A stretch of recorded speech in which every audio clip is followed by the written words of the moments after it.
Alors que vous regardez cette vidéo, quelque chose d'invisible est en train de voler votre vie. Ce n'est pas le travail, ce n'est pas le stress, ce n'est pas une maladie. C'est quelque chose de beaucoup plus subtil et beaucoup plus dangereux. C'est l'illusion du temps. Osho a dit quelque chose qui a complètement changé ma façon de voir l'existence. Il a dit que le passé est une fiction, le futur est une imagination, et que seul le présent est réel. Et si c'est vrai, cela signifie que la majeure partie de votre vie est passée dans des endroits qui n'existent pas. Harvard a confirmé cela dans une étude qui aurait dû ébranler le monde. 47% du temps où nous sommes éveillés. L'esprit humain est en train de vagabonder. Presque la moitié de votre vie se passe dans des souvenirs ou des fantasmes, dans des regrets sur hier ou des angoisses sur demain. Et le plus perturbant, ils ont découvert que plus l'esprit vagabonde, plus la personne devient malheureuse. Vous réalisez ce que cela signifie. Cela signifie que presque la moitié de votre existence est gaspillée dans des illusions, et vous ne vous rendez même pas compte que cela se produit. Vous pensez que vous vivez, mais vous ne faites que penser à vivre. Et il y a une différence énorme entre les deux. Osho comprenait cela d'une manière que peu de maîtres ont réussi à articuler. Il disait que l'esprit et le temps sont la même chose. Quand l'esprit s'arrête, le temps s'arrête. Et quand le temps s'arrête, vous entrez en contact avec quelque chose qui a toujours été là, mais auquel vous n'avez jamais réussi à accéder, l'éternité. Mais avant de continuer, je dois vous montrer quelque chose qui va changer la façon dont vous voyez la prochaine minute de votre vie. Parce que ce qu'Osho a découvert sur le temps n'est pas de la philosophie. C'est une clé pratique qui peut transformer chaque moment de votre existence. Laissez-moi vous expliquer la différence qu'Osho faisait entre deux types de temps. Il appelait cela le temps horizontal et le temps vertical. Le temps horizontal, c'est ce que vous connaissez. C'est la ligne du temps ordinaire. Hier, aujourd'hui, demain. De A à B, à C, à D. Et c'est sur cette ligne que la plupart des gens vivent toute leur vie. Naissance, enfance, jeunesse, maturité, vieillesse, mort. Une ligne droite du berceau à la tombe. Mais Osho disait qu'il existe une autre dimension, le temps vertical. Et il ne va pas de A à B, il va de A à plus A, à encore plus A. Il ne se déplace pas horizontalement, il s'approfondit. Chaque moment devient plus intense, plus profond, plus rempli. Vous n'avancez pas dans le temps, vous plongez dans l'instant présent. Pensez-y un instant.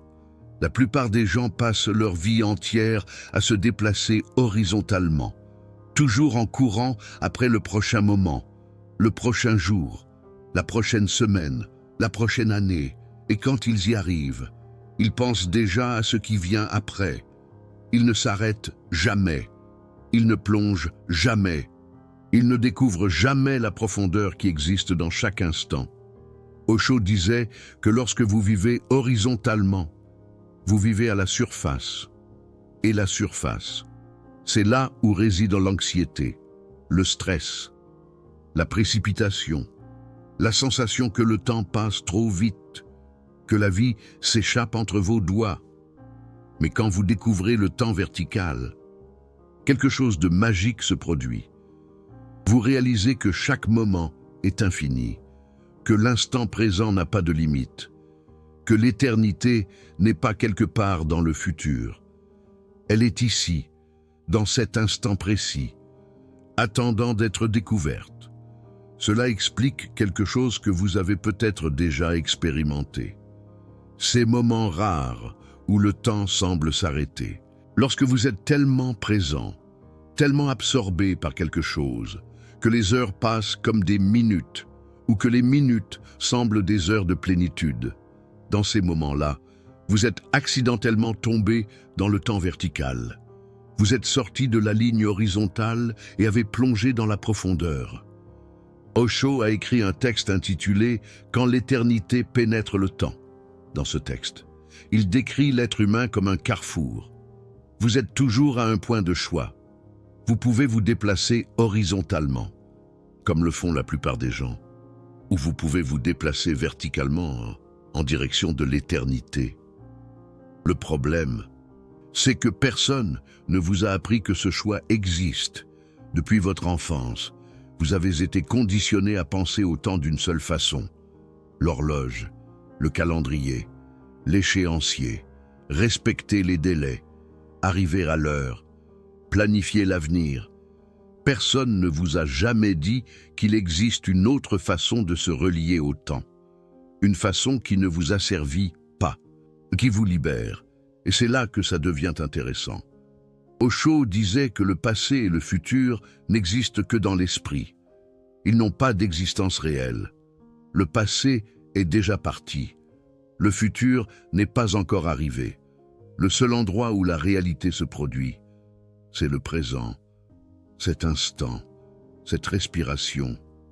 Mais l'esprit ne peut pas exister dans le présent. Il a besoin d'espace pour penser. Et la pensée est faite de passé et de futur, de souvenirs et de projections, de regrets et d'attentes. L'esprit est une machine à voyager dans le temps qui vous emmène partout, sauf là où vous êtes réellement. Osho disait que lorsque vous êtes vraiment présent, l'esprit disparaît. Et quand l'esprit disparaît, que reste-t-il?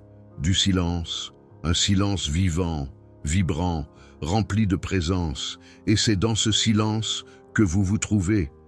Pas le vous qui était dans le passé, pas le vous qui sera dans le futur, le vous qui est, maintenant, toujours. Avez-vous déjà remarqué que la plupart de vos problèmes n'existent que dans le temps? Pensez-y, les regrets concernent le passé, l'anxiété concerne le futur, la culpabilité concerne ce que vous avez fait, la peur concerne ce qui peut arriver. Enlevez le passé et le futur. Et que reste-t-il de vos problèmes? Osho disait que 90% de la souffrance humaine est créée par l'esprit voyageant dans le temps. Vous souffrez pour des choses qui se sont déjà produites et qui ne peuvent pas être changées. Ou vous souffrez pour des choses qui ne se sont pas encore produites et qui ne se produiront peut-être jamais. Pendant ce temps, le seul endroit où la vie se produit réellement, le présent, reste vide, négligé, gaspillé. Cela m'amène à quelque chose qu'Osho a découvert sur la nature du temps. Il disait que le temps psychologique est différent du temps de l'horloge. Le temps de l'horloge est objectif. 60 secondes font 60 secondes. Mais le temps psychologique est élastique. Quand vous souffrez, 1 minute semble 1 heure. Quand vous êtes en extase, 1 heure semble 1 minute. Et voici la clé. Cette élasticité ne se produit pas à cause du temps. Elle se produit à cause de l'esprit. L'esprit distord la perception du temps en fonction de son état. Et cela prouve que le temps tel que vous le connaissez n'est pas réel. C'est une construction mentale, une illusion partagée. Des chercheurs ont découvert qu'une région spécifique du cerveau, appelé le réseau du mode par défaut, est responsable de la création de la sensation du temps. Lorsque vous divaguez mentalement, lorsque vous voyagez dans le passé ou le futur, ce réseau s'active intensément et il est également responsable de la création du sentiment de soi séparé, de la narration interne, de l'histoire que vous racontez sur vous-même. Cela signifie que le temps et l'ego sont intimement liés. Lorsque l'un disparaît, l'autre disparaît également. Et cela explique pourquoi la méditation, qui fait taire l'esprit, transforme également la perception du temps, parce qu'elle dissout temporairement l'ego qui a besoin du temps pour exister. Osho utilisait une métaphore puissante pour expliquer cela. Il disait que vous êtes le ciel et que les pensées sont les nuages. Les nuages passent, ils viennent et s'en vont, mais le ciel demeure. De la même manière, les pensées sur le passé et le futur traversent votre conscience. Mais la conscience, elle, reste inchangeable, éternel, hors du temps. Quand vous vous identifiez aux nuages, vous souffrez, parce que les nuages changent constamment. Ils sont toujours en mouvement, toujours en train de s'en aller, toujours remplacés par d'autres. Et si vous pensez que vous êtes les nuages, vous avez l'impression de toujours perdre quelque chose, de toujours laisser quelque chose derrière vous, de toujours courir après quelque chose qui arrive. Mais quand vous réalisez que vous êtes le ciel, tout change. Le ciel n'a pas besoin de courir. Le ciel n'a pas besoin de retenir les nuages. Le ciel simplement est. Et les nuages le traversent sans laisser de traces. De la même manière, quand vous réalisez que vous êtes la conscience et non les pensées, le temps perd son pouvoir sur vous. Il continue de passer. Mais vous n'êtes plus entraîné par lui. Vous vous souvenez quand je vous ai parlé de ces moments où le temps semble s'arrêter. Maintenant, vous comprenez ce qui se passe réellement dans ces moments-là. Vous devenez accidentellement le ciel au lieu des nuages. Vous arrêtez de vous identifier aux pensées et vous êtes simplement présent. Et dans cette présence, le temps disparaît. Parce que le temps est une création de l'esprit. Et quand l'esprit se tait, le temps se tait aussi. Osho disait que l'illumination n'est pas quelque chose que vous conquérez dans le futur. L'illumination est la présence accumulée. C'est la somme de tous les moments où vous avez été vraiment ici. Chaque instant de présence est une brique dans le temple de la conscience. Et vous pouvez commencer à construire ce temple maintenant, pas demain, pas après avoir atteint un objectif, maintenant. Mais voici le paradoxe que la plupart des gens n'arrivent pas à accepter. Vous ne pouvez pas atteindre l'éternité. Vous ne pouvez pas arriver au présent. Parce que tout mouvement vers quelque chose implique le temps, implique un ici et un là-bas, un maintenant et un après. L'éternité n'est pas une destination, c'est une découverte. Vous n'allez pas vers elle, vous réalisez que vous êtes déjà en elle. Osho disait que vous existez dans le temps, mais que vous appartenez à l'éternité. Vous êtes une pénétration de l'éternité dans le monde du temps. Votre corps naît et meurt, vos souvenirs vont et viennent.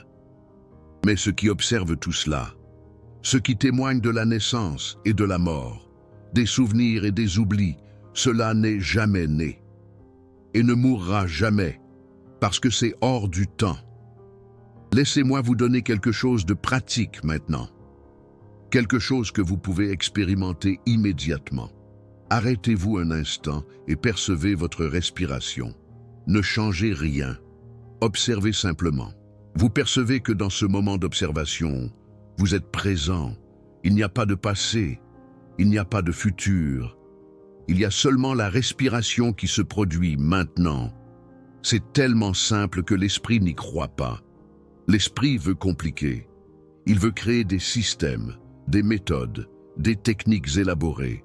Mais Osho disait que la vérité est toujours simple. La présence est toujours simple. Et c'est justement parce que c'est tellement simple que la plupart des gens l'ignorent. Ils cherchent quelque chose de grandiose, de spectaculaire, de difficile. Et la liberté est cachée dans l'évidence. Maintenant, laissez-moi vous raconter quelque chose qui va connecter tout ce dont nous avons parlé jusqu'à présent. Vous vous souvenez de cette étude de Harvard que j'ai mentionnée au début? Elle a découvert que la divagation mentale, le vagabondage de l'esprit vers le passé et le futur, est le plus grand prédicteur de malheur, plus important que l'activité que vous êtes en train de faire, de plus important que vos circonstances extérieures. Cela confirme exactement ce qu'Osho enseignait. Le malheur ne vient pas des circonstances. Il vient de l'esprit qui voyage dans le temps. Il vient de vous qui n'êtes pas là où vous êtes réellement. Il vient de vivre dans des illusions sur hier et demain, tout en perdant la seule chose réelle qui existe, le maintenant. Et voici l'ironie. Vous passez votre vie entière à courir après un futur qui n'arrive jamais. Quand vous étiez enfant, vous vouliez être adulte. Quand vous êtes devenu adulte, vous voulez prendre votre retraite. Quand vous prendrez votre retraite, vous voudrez redevenir jeune. L'esprit n'est jamais satisfait du maintenant. Il veut toujours être ailleurs, à un autre moment. Et cette insatisfaction chronique est ce qui vole votre vie. Osho disait que demain n'arrive jamais. Ce qui arrive, c'est toujours aujourd'hui. L'existence ne connaît que le présent. Elle n'a pas de passé et elle n'a pas de futur. Seul l'esprit humain a créé ces illusions. Et seul l'esprit humain souffre à cause d'elles. Pensez à tous les animaux. Ils vivent dans le présent. Ils ne ruminent pas le passé. Ils ne sont pas anxieux à propos du futur. Ils simplement sont. Et c'est pour cela qu'ils semblent avoir une paix que les humains ont perdue. Cette paix ne vient pas du fait qu'ils soient moins conscients. Elle vient du fait qu'ils n'ont pas un esprit qui voyage dans le temps. Vous pouvez argumenter que la capacité de penser au passé et au futur est un avantage évolutif. C'est vrai. Elle nous a permis de planifier, d'anticiper les dangers, d'apprendre de nos erreurs. Mais cette capacité est devenue une prison. Ce qui était un outil est devenu une maladie, maintenant. Dès vous n'arrivez plus à éteindre. La machine à remonter le temps à l'intérieur de votre tête fonctionne 24 heures sur 24 et vous en payez le prix avec votre paix. Osho ne disait pas d'arrêter de penser. Il disait d'arrêter de s'identifier à la pensée. Vous pouvez utiliser l'esprit quand c'est nécessaire. Vous pouvez planifier, vous souvenir, anticiper. Mais après, vous retournez au présent. Vous ne restez pas coincé là-bas. Vous ne laissez pas l'esprit vous entraîner vers des endroits qui n'existent pas. C'est cela. Être maître de soi-même. Ce n'est pas contrôler l'esprit avec force. C'est simplement l'observer sans se perdre en lui. Et laisser les pensées passer comme des nuages. Pendant que vous restez comme le ciel, inchangeable, présent, libre. Si cette vidéo vous aide à comprendre quelque chose que vous intuyez, mais que vous n'arriviez pas à articuler, le Super Thanks est une façon de dire « Cela a fait une différence pour moi ». Chaque soutien m'aide à continuer à apporter ce type de contenu que la plupart des chaînes ne veulent pas aborder. Vous venez de découvrir que près de la moitié de votre vie est en train d'être vécue dans des illusions. Ce n'est pas quelque chose de petit. C'est une révélation qui peut tout changer. Maintenant, laissez-moi vous donner quelque chose de plus profond. Osho disait que la croix chrétienne représente exactement ce dont nous sommes en train de discuter. La croix est faite de deux lignes, une horizontale et une verticale. La ligne horizontale représente le temps commun, naissance et mort, passé et futur, la vie comme la plupart la vivent.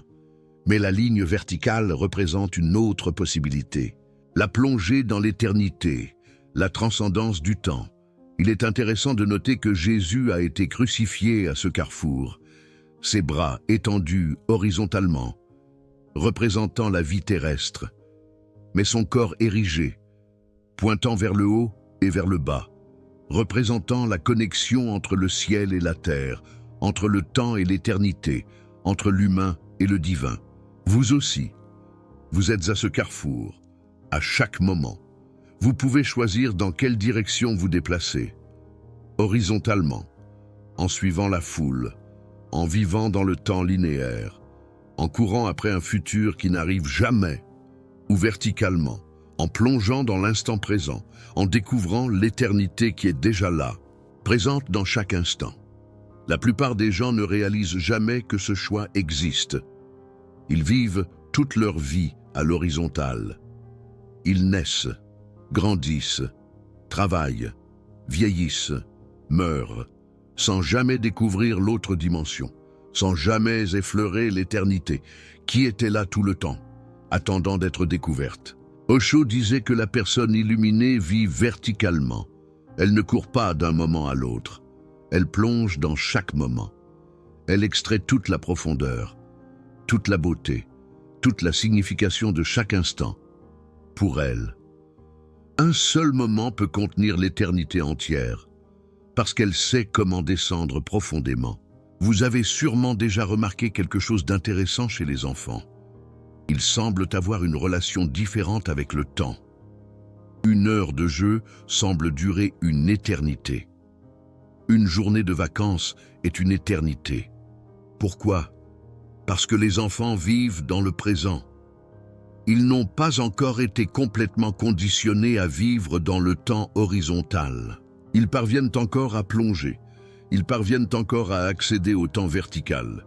Mais la société corrige rapidement cela. L'école enseigne à planifier l'avenir. Les parents enseignent à apprendre du passé. Et petit à petit, l'enfant perd contact avec le présent. Il apprend à vivre dans l'esprit, dans des souvenirs et des projections. Et l'éternité qu'il connaissait naturellement devient un vague souvenir. Osho disait que le travail spirituel consiste simplement à récupérer ce qui a été perdu. Ce n'est pas gagner quelque chose de nouveau. C'est se souvenir de quelque chose d'ancien. C'est redevenir comme un enfant, mais avec conscience. C'est récupérer la capacité d'être présent, mais maintenant de manière intentionnelle et éveillée. C'est ce qu'il appelait la seconde enfance. La première enfance est inconsciente. Vous étiez présent sans savoir que vous l'étiez. La seconde enfance est consciente. Vous choisissez d'être présent. Vous cultivez la présence. Vous la protégez des constantes invasions de l'esprit. Jiddu Krishnamurti, de contemporain d'Osho, disait quelque chose de similaire. Il affirmait que l'esprit est le temps. Quand l'esprit s'arrête, le temps s'arrête. Quand vous êtes complètement attentif, sans division entre observateur et observé, le temps psychologique cesse. Et dans cette cessation se trouve la liberté. Ce n'est pas du mysticisme. C'est une expérience directe que n'importe qui peut vérifier. Quand vous êtes totalement absorbé par quelque chose, quand l'esprit arrête de bavarder, vous entrez dans un état atemporel. Les artistes connaissent ça, les athlètes connaissent ça, les amoureux connaissent ça. C'est un état où le moi séparé disparaît et il ne reste que l'expérience pure. Osho disait que ces moments sont des aperçus de ce qui est possible. Ce sont de petites morts de l'ego qui révèlent ce qui existe au-delà. Et la pratique spirituelle consiste simplement à apprendre à entrer dans cet état intentionnellement. Pas par accident, pas par chance, mais par choix conscient. Mais voici un piège dans lequel beaucoup de personnes tombent. Elles essaient d'utiliser le temps pour échapper au temps. Elles disent « je vais méditer demain ». Je vais commencer à pratiquer la présence la semaine prochaine. Je vais m'éveiller quand j'aurai terminé ce projet. Vous voyez l'ironie? Elles utilisent l'illusion du futur pour retarder le seul moment réel qui existe. Osho était implacable à ce sujet. Il disait que si vous ne pouvez pas être présent maintenant, vous n'y arriverez jamais, parce que demain n'arrive jamais. Ce qui arrive, c'est toujours un nouveau maintenant. Et si vous ne savez pas être présent dans ce maintenant, pourquoi serait-ce différent dans le prochain? Un autre piège courant est de transformer la présence en une tâche de plus sur la liste. Une nouvelle conquête à réaliser, un objectif de plus à atteindre. C'est l'esprit qui fait ce qu'il fait de mieux. Transformer même la liberté en une prison de plus. La présence n'est pas quelque chose que vous faites, c'est quelque chose que vous êtes. Quand vous arrêtez de faire, laissez-moi vous donner un exercice pratique qui peut changer votre relation avec le temps. C'est simple, mais puissant. Durant les 3 prochains jours, expérimentez ce qui suit, plusieurs fois par jour. Arrêtez ce que vous êtes en train de faire pendant seulement 30 secondes. Fermez les yeux. Et demandez-vous où est mon attention maintenant. Vous allez découvrir quelque chose de surprenant. La plupart du temps, votre attention est quelque part dans le passé ou le futur, remâchant quelque chose qui s'est passé, planifiant quelque chose qui pourrait arriver, inquiet de quelque chose, regrettant autre chose. Votre attention n'est presque jamais ici, au seul endroit où la vie se déroule réellement. Le simple fait de percevoir cela est déjà un début de transformation. Parce que quand vous percevez que vous n'êtes pas présent, Cette perception est présence. Vous ne pouvez pas percevoir l'absence de présence sans être présent. Donc, chaque fois que vous remarquez que votre esprit s'est enfui, vous êtes déjà revenu, au moins pour un instant, avec la pratique. Ces instants de présence commencent à se multiplier et les intervalles entre eux commencent à diminuer. Vous passez à avoir plus de moments de présence et moins de moments de divagation. Et graduellement, quelque chose change. Vous commencez à sentir la vie différemment, plus intense, plus vivante, plus réelle. Ce n'est pas de la théorie, c'est une expérience directe. C'est quelque chose que vous pouvez vérifier par vous-même. Osho n'a jamais demandé que vous croyiez en quoi que ce soit. Il demandait que vous expérimentiez. Il disait que la vérité ne peut pas être enseignée. Elle ne peut qu'être expérimentée. Et la seule façon d'expérimenter cela est à travers la présence. Pour revenir à cette métaphore du ciel et des nuages, quand vous pratiquez la présence, vous apprenez à vous identifier au ciel au lieu des nuages. Vous apprenez à être l'observateur au lieu de l'observer. Et quand vous vous établissez comme observateur, quelque chose de magique se produit. Vous percevez que l'observateur est hors du temps. Pensez-y. Vous observez des pensées sur le passé. Vous observez des pensées sur le futur. Mais l'observateur en lui-même n'est ni dans le passé, ni dans le futur. L'observateur est toujours ici, toujours maintenant, toujours présent. L'observateur est la fenêtre vers l'éternité. Osho disait qu'au moment où vous devenez conscient de votre propre conscience, tout s'arrête. Mais le temps s'arrête, l'espace s'arrête et une porte s'ouvre, une porte qui vous fait partie du tout, qui dissout l'illusion de séparation, qui révèle l'unité qui a toujours été cachée derrière la multiplicité. Cela peut sembler abstrait, mais c'est extrêmement pratique. Parce que quand vous percevez que le temps est une illusion, vous arrêtez d'en être esclave. Vous arrêtez de courir, vous arrêtez de craindre, vous arrêtez de regretter. Vous percevez que le seul moment qui importe est celui-ci, et vous pouvez commencer à vivre ce moment pleinement, n'attendant pas quelque chose de mieux, ne regrettant pas quelque chose qui est passé, simplement étant ici, complètement. Il y a 7 signes qui indiquent que vous commencez à échapper à l'illusion du temps. Premièrement, vous percevez quand votre esprit vagabonde et vous arrivez à le ramener. Deuxièmement, vous commencez à sentir les moments avec plus d'intensité. Troisièmement, la peur du futur diminue naturellement. Quatrièmement, les regrets sur le passé perdent de la force. Cinquièmement, vous commencez à apprécier des choses simples que vous ignoriez auparavant. Sixièmement, la hâte chronique commence à se dissoudre. Septièmement, vous ressentez une paix qui ne dépend plus des circonstances extérieures. Chacun de ces signes mérite une attention particulière. Quand vous remarquez que votre esprit divague, cela signifie que vous avez développé ce que Osho appelait le témoin. Il y a une partie de vous qui n'est pas perdue dans le flot incessant des pensées, une partie qui observe le défilement des pensées. Et cette partie, cette essence de vous, est atemporelle. Quand ces moments se font plus intenses, cela veut dire que vous plongez verticalement, au lieu de courir horizontalement dans le temps. La même quantité de temps semble alors contenir beaucoup plus de vie, parce que vous êtes pleinement présent pour la recevoir quand la peur de l'avenir diminue. C'est le signe que vous avez arrêté de projeter des problèmes qui n'existent pas encore.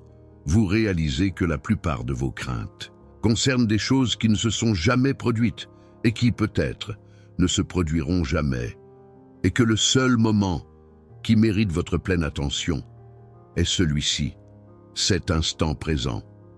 Quand les regrets perdent de leur emprise, cela indique que vous avez enfin accepté que le passé ne peut plus être changé, que ressasser ce qui est déjà arrivé c'est simplement souffrir une deuxième fois. Vous pouvez tirer des leçons du passé, sans pour autant y vivre, sans y rester prisonnier. Quand les choses simples, les petits riens, deviennent soudain précieux, c'est le signe que vous êtes sorti du mode automatique. Une simple tasse de thé peut se transformer en une méditation. Une promenade dans le parc peut devenir une révélation. La vie devient richissime, non pas parce que les circonstances extérieures ont changé, mais parce que vous êtes enfin pleinement présent pour la percevoir dans toute sa splendeur. Quand la hâte disparaît, cela signifie que vous avez cessé de courir après un futur qui n'arrive jamais. Vous prenez conscience qu'il n'y a nulle part où aller, que vous êtes déjà exactement là où vous avez toujours voulu être, que le trésor que vous cherchiez se trouvait depuis toujours, au seul endroit où vous n'avez jamais regardé, ici, maintenant, dans l'instant présent. Et quand la paix intérieure ne dépend plus des circonstances, cela veut dire que vous avez trouvé la source en vous-même. Vous n'avez plus besoin que le monde extérieur s'organise d'une certaine manière pour que vous puissiez être en paix. La paix devient alors votre état naturel et non plus un objectif à atteindre, un Graal inaccessible. Ces signes n'apparaissent pas tous d'un coup. Ils se manifestent graduellement, au fur et à mesure que vous pratiquez la présence, au fur et à mesure que vous choisissez le temps vertical plutôt que le temps horizontal, au fur et à mesure que vous vous établissez comme le ciel plutôt que comme les nuages. C'est un processus, un cheminement, une véritable odyssée intérieure. Mais chaque pas sur ce chemin est déjà l'arrivée, parce que la destination, c'est le chemin lui-même. Dites-moi dans les commentaires, avez-vous l'impression que le temps vous vole votre vie? À quand remonte la dernière fois où vous étiez vraiment présent? Non pas en ressassant le passé, non pas en planifiant l'avenir, mais juste ici, complètement. J'aimerais beaucoup connaître votre expérience. Je réponds à tous les commentaires. N'oubliez jamais, le temps que vous pensez avoir n'est pas réel. Le seul temps réel, c'est cet instant précis, cette respiration. Tout le reste n'est qu'illusion, que fiction, que pure imagination. Et tant que vous vivez dans cette illusion, la vraie vie vous échappe entre les doigts. Mais il suffit d'un seul instant de présence pour toucher l'éternité.